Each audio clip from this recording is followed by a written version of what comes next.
Professor. Happy Monday to you.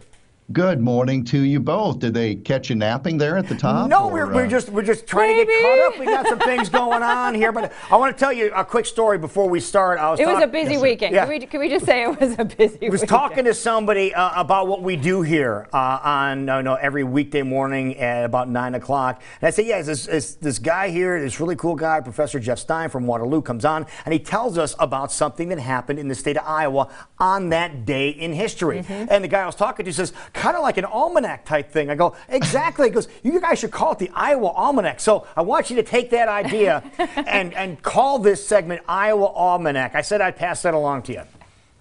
I'll take it under advisement.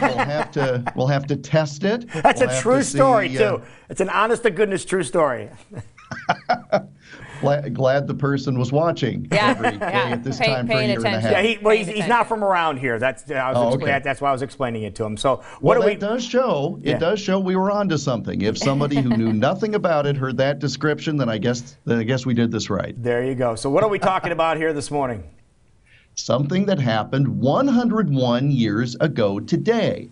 And I'm sure a lot of folks, as they're driving along I-80, see an exit for Camp Dodge, and they just drive by and don't think much of it. Well, there's a reason why it was named Camp Dodge, and it had nothing to do with automobiles, by the way.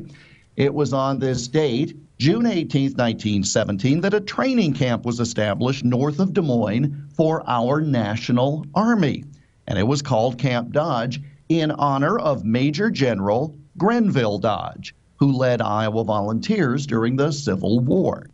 Now, that new camp itself was built in only 60 days, 2 months. It cost $3.5 million a century ago, and originally it housed 45,000 soldiers. Just an amazing number.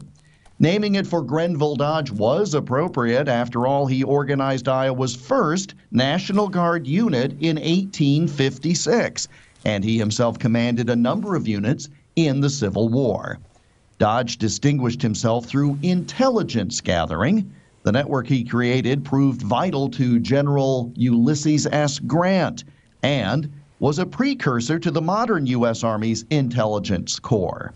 Dodge's efforts were funded in part by the proceeds from captured Confederate cotton. They literally took the cotton, sold it, and that's the money that they used to fund the spying operations.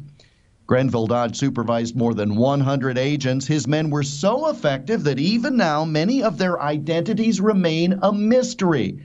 We're talking about deep cover here, obviously. It was the most accurate and comprehensive intelligence gathering network in history to that time, and it was organized by an Iowan. Dodge used human intelligence from female spies, runaway slaves, and Unionists living in Confederate territory. He also used taps on telegraph wires. I guess all's fair at times of war. Wow. In 1863, President Grant wrote to Dodge saying, quoting now, this is Ulysses S. Grant speaking, "You have a much more important command than that of a division in the field."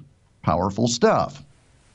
After his Civil War service, Dodge served as a congressman from our state and was instrumental in determining the path of the Transcontinental Railroad. That's where a lot of people know the story of Grenville Dodge, his association with that. Ultimately, he retired to Council Bluffs. That's where he died in 1916. But the very next year, the new Army training facility north of Des Moines was named Camp Dodge in honor of General Grenville Dodge. And that facility opened on this date in 1917. How about that? Now you know the rest of the story. Well, how many times do we talk about the museum that's over there? Gold Star Museum. The summer concert series that's held in the pool. Like, we have various reasons to continue to talk about Camp Dodge, but maybe you didn't realize where the name actually came from. Yeah. Exactly. But it said that he used human intelligence from female spies. That sounds like a movie, doesn't it? I wonder how they gathered their information, is what I'm all wondering about. And there's other methods, too. And then tapping a telegraph, that's really something else, isn't it? We're not going to discuss how they got the information. This is a morning program that you're doing. But it is a situation where, until that time, they had not developed these networks of using people to gather information, using the technology available. And it was all started by Grenville Dodge in association with the Civil War. It's that good Midwestern Iowa background. I'm telling you, creativity, I guess. Well, I would say it sounds like a man ahead of his times, and someone we're proud to honor, and someone's name we're able to see every time we do drive along I-3580. Now you know what it means. Exactly. Love it. Love it. The true meaning of Camp Dodge. All right, how about what do we take a look at and want to go back and revisit some of the things you just got done talking about, because you had some great facts there. What's the easiest way to do that, Jeff? You can go to iowaalmanac.com. Lou, you can also follow us on the Twitter machine at Iowa Almanac, but online, today's story and all the ones we've talked about, iowaalmanac.com. That works. All right, sir, try to stay cool one more day, and then it looks like we're going to get a little break from the heat after that. We will do the best we can. You do the same. All right. Thank you, sir. Thank you, Professor. All right. 7 minutes past.